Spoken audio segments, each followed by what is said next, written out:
welcome back to my channel. I'm back like I never left. The funny thing, I was looking through my, like, for some reason I was watching my old, like my last video yesterday, and I the part where I'm like, oh, you know what, I'm coming back with back to back content, and it just reminded me of how far I've I've fallen in the mud. Like, I'm so ashamed of myself right now. Anyways, we can only do what we can do, right? I just thought to come to this space and like share a thought or two about a few things, and then see how it goes, like going forward.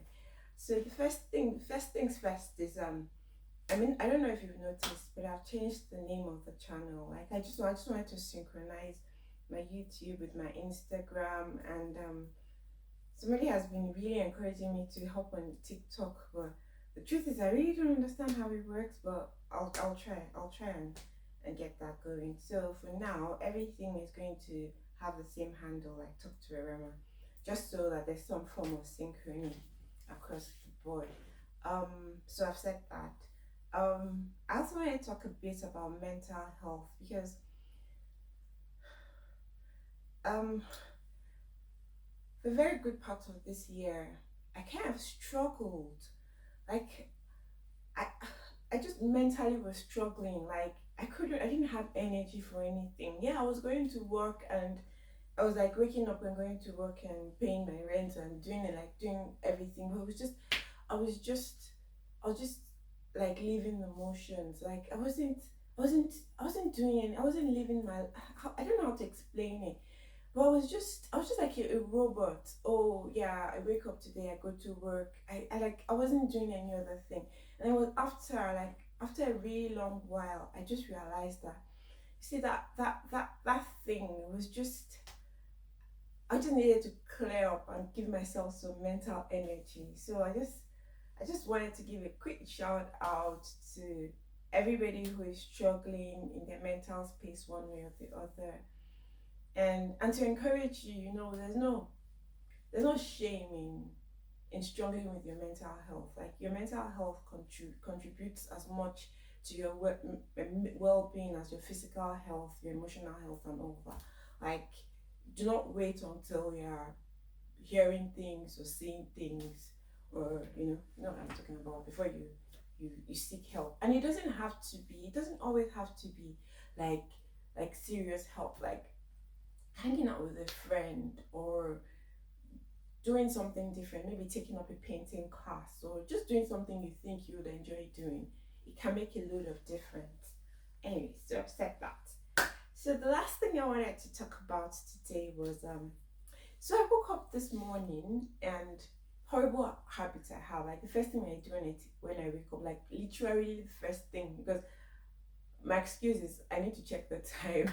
Is I just go on my phone, and then it's either I'm on Instagram, like, and then before you know it, you're here, and like it's terrible. I need to stop that.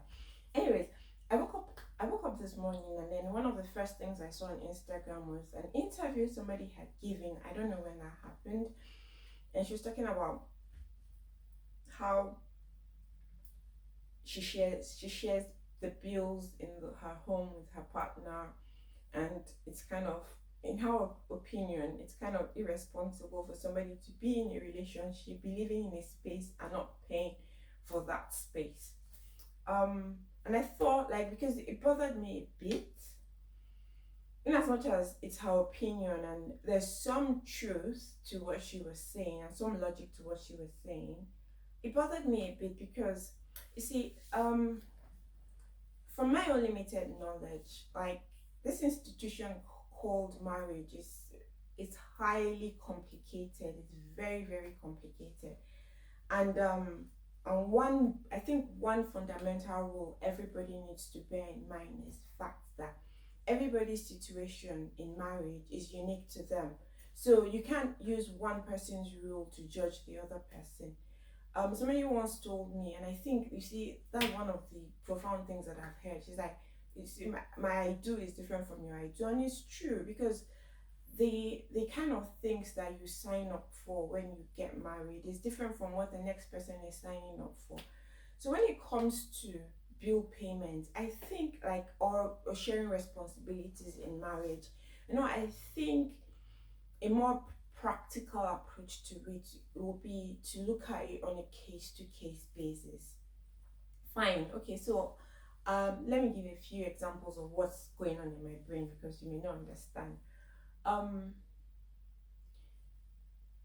Most people, some like not everybody makes the same amount of money.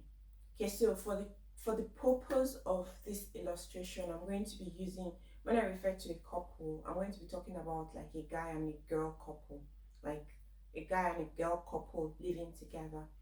Um, Traditionally, or like the society or people just like tend to to think that the guy should in terms of spending money, the guy should be more forthcoming, should is expected to spend more and shoulder more responsibility. So in this our case, like what I'm trying to say is that not every guy makes the same amount of money. Yeah, some guys are like struggling and things are not easy these days. Like some guys are like they can be like me, like after you've paid your rent, you've paid your water bill, you paid your electricity bill, you paid all the bills that you need to pay, you just realize that I have I have only £20 left and I have 29 days left in the month. And then you fall into that category where your month is more than your money. How did they talk about anyways? So like I feel like when you're in a relationship, you need to study your environment. Like if your guy is struggling to pay bills and you're truly in a situation to help him, like he's not going to kill you to help him, like pitching here and there to help him. And having said that, I'll also make reference to this stupid table that people always refer to. I hate that table with a passion. That table that they keep asking, what do women bring to the table? Like that question is so annoying. Anyways, I'm not talking about that. So having said that, I'm also going to also remind you that some women genuinely have no income, and it's not because they're lazy. Some women live in environments where they're trying to find something to work, to do, to make to bring money to their pockets or something, and it's not working. So you can't squeeze water out of a rock. Like you can't expect that kind of person to contribute something into your relationship. So like just study your what's it called, your situation, and make it work best for you as best as you can. And the other scenario I was going to paint is, some men are very, I don't think it's egoistic. Like some men take pride um taking care of their families. So like some men just think, oh, like it's just there, like it's their responsibility to take care of their wives, to take care of their children and everything, and they don't expect their wives to lift a pin. And if that kind of wife should say, oh, you know what, I want to feel at home, like this house is mine as well, I think I should start paying for this, it hurts his ego. Like sis, sit down and enjoy your life, like enjoy it while you can.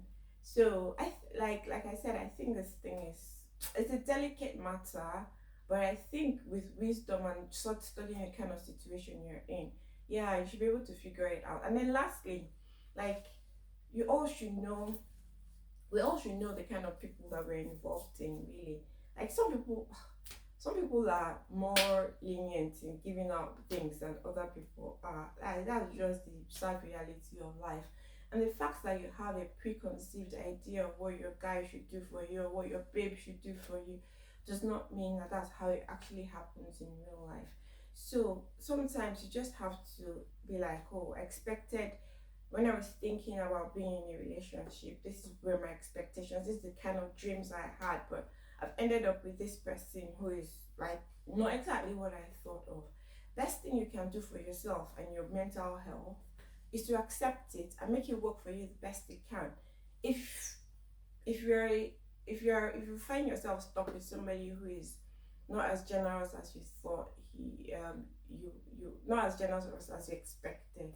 Like, what, make it work. Like, capitalize on other things. Like, don't get stuck on the fact that this guy or this girl does not part with her money or does not.